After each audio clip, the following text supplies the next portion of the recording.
Bonjour à tous et merci de me rejoindre pour ce webinaire lors des rencontres numériques ISOLSCOP. Merci à l'organisation de m'offrir ce temps d'échange avec ce public numérique. Donc l'objet de ma présentation aujourd'hui est d'aborder les logiciels et plus largement au service du concept du BIM géotechnique. Donc à travers ces logiciels, on va voir comment récolter l'information, la modéliser pour ensuite calculer vos projets géotechniques. Alors, en quoi E-Tech est légitime, pensons légitime pour aborder cet aspect-là? Tout d'abord, nous sommes un éditeur majeur dans le secteur du génie civil. Notre gamme de logiciels couvre tous les aspects du génie civil, qu'il s'agisse de bâtiments pour lesquels on va proposer notre logiciel de calcul de structure Accor, qu'il s'agisse des chaussées avec le logiciel Alizé que nous distribuons pour le compte du GE, l'Université Gustave Eiffel.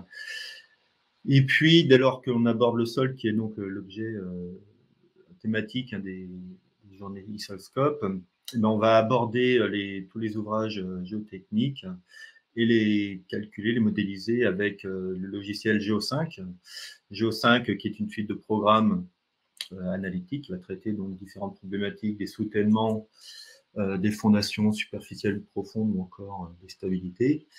Et puis, pour aller plus loin, on va proposer nos logiciels de calcul aux éléments finis César 2D ou 3D, pour lesquels on va reprendre les thématiques courantes de la géotechnique, mais les aborder avec des lois de comportement plus pertinentes, ou encore pour modéliser les interactions sol-structure. Donc, cette gamme de logiciels, nous l'éditons en faisant la promotion depuis 86.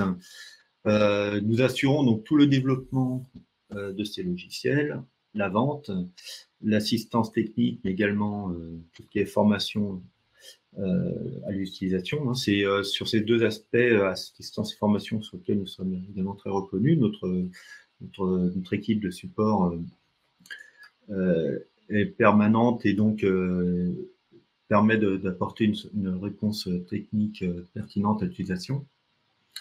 Ce qui fait qu'aujourd'hui, nous collaborons avec environ 800 clients, qu'il s'agisse d'entreprises, de bureaux d'études ou encore de maîtrise d'ouvrage. Et je tiens aussi à préciser, pour introduire mon propos suivant, c'est qu'on traite aussi bien la très petite entreprise que la PME ou encore les majors.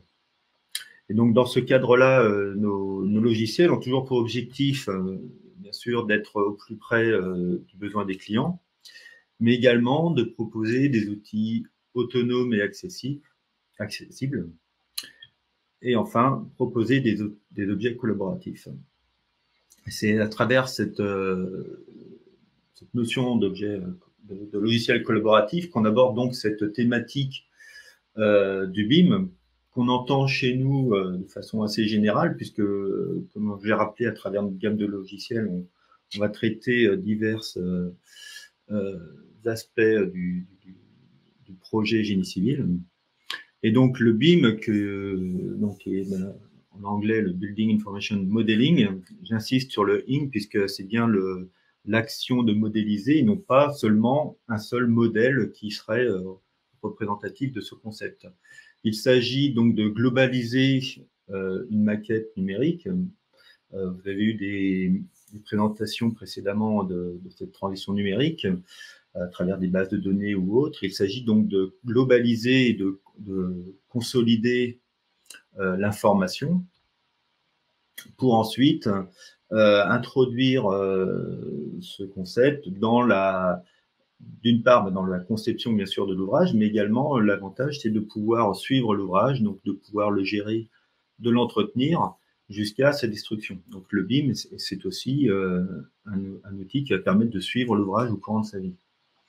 Dans ce cadre-là, bien sûr, on va capitaliser des données qui peuvent être variées, qu'il s'agisse des différents matériaux que l'on va être amené à rencontrer, donc bien sûr tout ce qui va être béton, acier, bois qui constituent la structure, mais il peut s'agir également de la matière sol et puis encore de données de matière toute simple comme les tubes ou autres réseaux. La géométrie, bien sûr, sera multiple, hein, qu'il s'agisse de géométrie de section ou de linéaire ou encore de stratigraphie. Et puis, donc, dès lors qu'on parle de ces géométries, on va pouvoir aussi quantifier ce qui va permettre également de rapidement obtenir les informations pertinentes pour son modèle. Et enfin, dernière information, donc localiser l'ouvrage. Donc, c'est une donnée supplémentaire qui permet, lorsque vous l'avez peut-être vu aussi, de localiser les réseaux, par exemple, avant de venir creuser un ouvrage. Alors, dans le cadre de la présentation aujourd'hui, on va s'intéresser sur le sol, et notamment, je vais concentrer sur les liaisons entre le logiciel Geo5, la suite Geo5, et le logiciel César 2D ou 3D. Alors, d'où vient le logiciel Geo5 Stratigraphie? C'est une composante de la suite de programmes Geo5. Geo5, donc c'est 30 programmes qui vont traiter analytiquement de problématiques simples, élémentaires comme tout ce qui va être fondation superficielle ou profonde, mais également tout ce qui est soutenement, les murs, écran, et puis également tout ce qui est stabilité globale avec renforcement également possible. Alors, c'est essentiellement des solutions analytiques qui vont également introduire, bien sûr, le cadre réglementaire Eurocode, mais également des cadres réglementaires internationaux, puisque le logiciel est largement diffusé internationalement. Hein, c'est plus de 7000 clients qui sont aujourd'hui recensés. Alors, dans ce cadre-là, pourquoi exploiter Geo5 Stratigraphie? C'est tout d'abord parce que aujourd'hui, les projets structurants génèrent un grand nombre de données. On peut le voir, par exemple, illustré ici sur les lignes du Grand Paris Express. Et donc, on a besoin d'outils pour compiler ces données d'investigation, mais également assister l'ingénieur géotechnicien. Donc, l'ingénieur géotechnicien, géologue, va vouloir comprendre son environnement pour pouvoir implanter son projet. Et donc, il va être important également de pouvoir visualiser cela. Et enfin, pour exporter les données vers un modèle géotechnique, il va falloir également minimiser l'erreur. Et donc, l'outil Geo5 Stratigraphie va dans ce sens-là apporter une plus-value intéressante. L'objectif de Geo5 également, pour se rappeler qu'on traite, on a dans nos clients aussi bien de l'entreprise comme de la major, c'est également de fournir un outil complet, pertinent dans l'ensemble de ses fonctionnalités.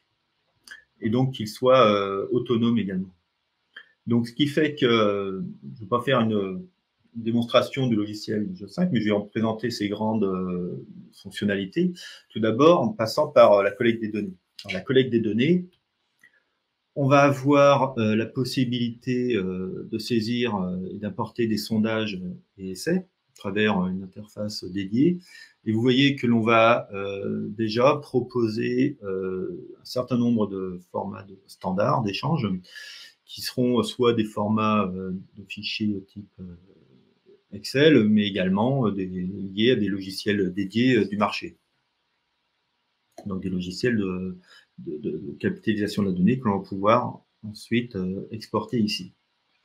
Donc on va ainsi déjà dans un premier temps saisir nos sondages ou nos essais de sol et puis également les documenter. Donc les interfaces sont toutes dédiées pour pouvoir apporter une documentation, une annotation pertinente, puis également ajouter des pièces jointes, donc par exemple des photos, des prises de vue qui seront pertinentes pour documenter l'essai et le sondage données. Et puis enfin, ne serait-ce que pour ce sondage, on peut éditer un rapport. Donc vous avez le loisir également ici de paramétrer ce rapport, donc le personnaliser à la tête de votre entreprise, mais également tous les champs et colonnes sont éditables. Donc vous allez pouvoir insérer le nombre d'annexes également pertinentes. Donc ça, c'est pour la collecte des données. Et ensuite, on passera donc au modèle géologique. Donc le modèle géologique va consister à travers différents outils d'édition intégrés, déjà à localiser le site de construction. Donc il y a là la possibilité de géoréférencement et donc de lier à Google Maps, par exemple, ce qui va nous permettre de récupérer également des fonds de carte pour déjà obtenir l'information pertinente sur le site de projet. On va par la suite donc créer un MNT. Donc le MNT peut être l'import de points, bien sûr, de saisie, mais c'est également la localisation des sondages qui va nous permettre de créer ce MNT en surface. Et donc déjà, l'outil permet à travers ce MNT de créer cette première surface. Ensuite, les sondages vont être interprétés. C'est-à-dire qu'à partir d'un sondage donné, on va pouvoir localiser interpréter les différentes couches de sol existantes, donc pouvoir les identifier. Ce qui va ensuite, dans un second temps, permettre de lier les sondages les uns aux autres. Donc c'est là où le géologue va avoir des outils pertinents pour analyser la pertinence de liaison, également pointer des endroits où il pourrait manquer de l'information, ce qui pourrait donner lieu à rajouter des sondages ou encore interpréter, extrapoler par son expérience. Donc, ce qui va nous amener à maintenant obtenir un modèle avec la MNT et nos sondages interprétés en couches de sol. Ce qui permet ensuite de dessiner des coupes géologiques.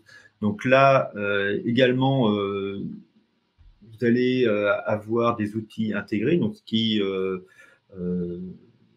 pour on n'a pas besoin d'avoir un projeteur pour assister à l'édition de ces coupes. Vous avez toute une gamme d'outils qui vous permet de tracer ces coupes, mais également de les documenter, de rajouter du dessin, des structures ou encore des annotations.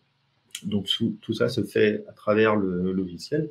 Et puis vous pouvez ensuite, bien sûr, exporter sur des formats pertinents pour des XF, des WG ou encore en format image.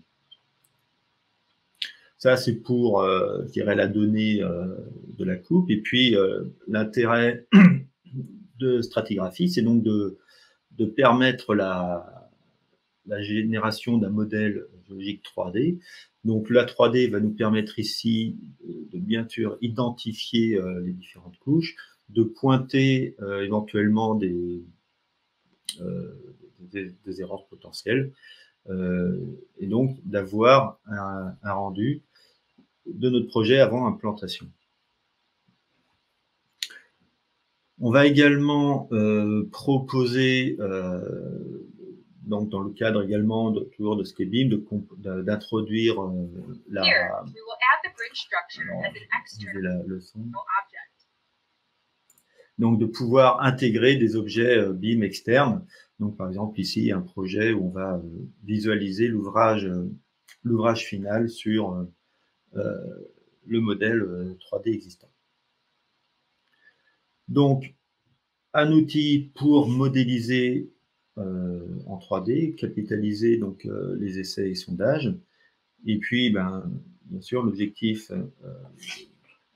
c'est d'être opérationnel et donc de sortir, d'éditer des rapports. Donc là également, les rapports, vous allez pouvoir personnaliser tout ce qui est colonnes et cartouches et donc pouvoir sortir des notes de calcul fonctionnelles qui vont reprendre les essais, mais également les différentes coupes et autres sondages. Donc ça, c'est ce qui va constituer dans un premier temps l'outil stratigraphie, capitaliser la donnée, sortir des rapports. Donc documenter. La deuxième fonctionnalité apportée par Geo5 Stratigraphie, c'est là aussi de façon très intuitive et intégrée dans le logiciel, de proposer le phasage des travaux pour pouvoir calculer les cubatures. Donc là, on présente par exemple les travaux de terrassement. Voilà, on va pouvoir calculer les différents volumes excavés et remblayés, et donc de façon pertinente également obtenir ces cubatures. Et enfin, dernière approche du logiciel, et là on va aller vers l'interactivité, l'interopérabilité avec d'autres logiciels, c'est l'export des données. Donc on a vu qu'on va pouvoir définir des coupes. Ces coupes vont nous permettre également d'identifier des sols, donc d'introduire dans les sols les résultats, par exemple, d'essais de laboratoire, donc pouvoir quantifier des données, rajouter au sol identifié des paramètres géotechniques, pouvoir ensuite exporter vers Geo5. Donc dans Geo5, donc la gamme d'outils Geo5, on va voir qu'on va pouvoir soit exporter la géométrie, soit également exporter géométrie et données du sol.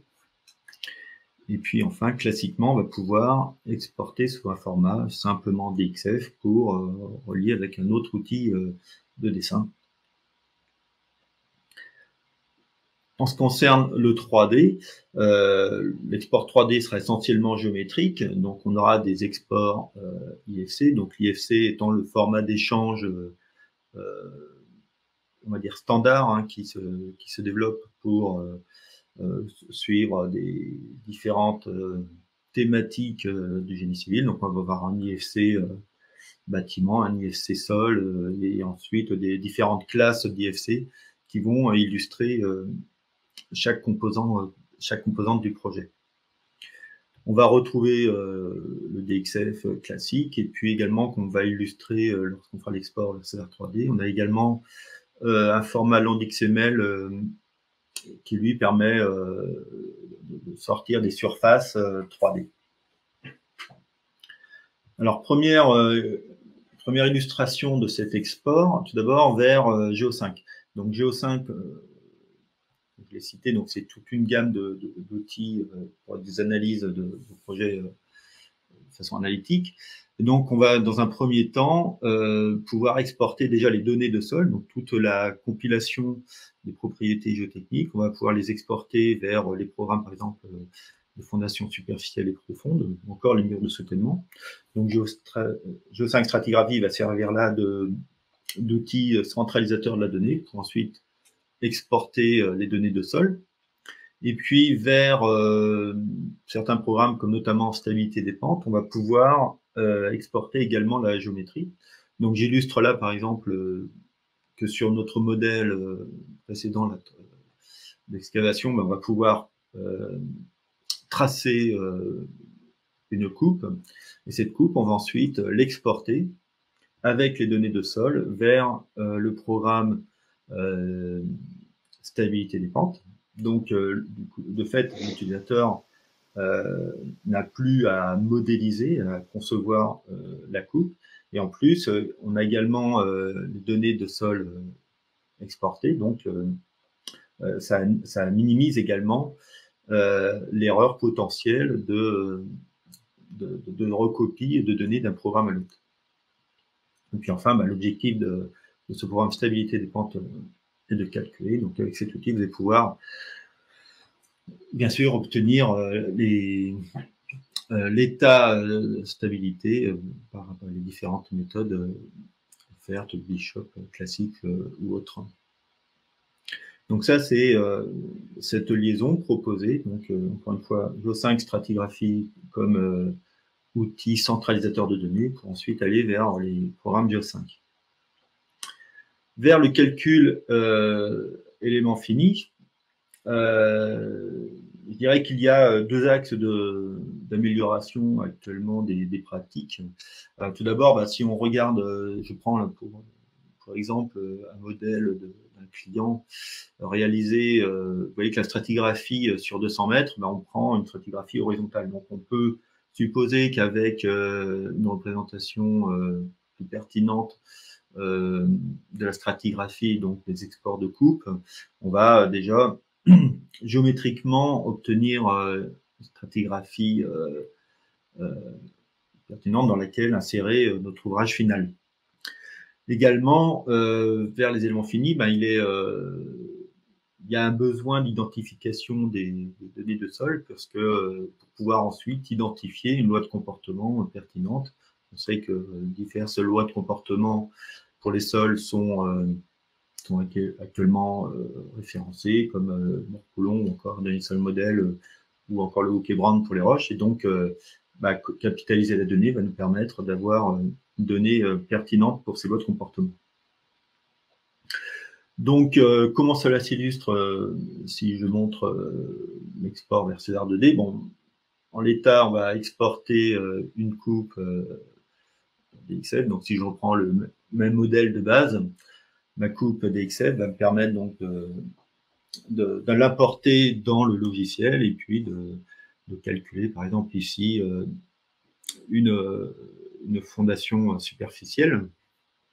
Et puis, si je reprends l'exemple précédent, c'est pareil, je reprends cette même coupe que j'avais exploitée dans stabilité des pentes pour mener cette même analyse de stabilité avec le logiciel César 2D. Donc, encore une fois, capitaliser une donnée et obtenir des profils de stratigraphie pertinents qui sont différents de simple stratigraphie horizontale. Et enfin, vers César 3D. Donc, vers César 3D, on va exploiter le land XML. Donc, le land XML va consister à récupérer donc des surfaces que l'on va exploiter pour constituer la géométrie 3D. Et puis, sur cette géométrie 3D, mener également une analyse, par exemple ici, le chargement d'un radier superficiel. Donc là, encore une fois, on retrouve l'opportunité de récupérer de la géométrie 3D pour avoir une exploitation pertinente.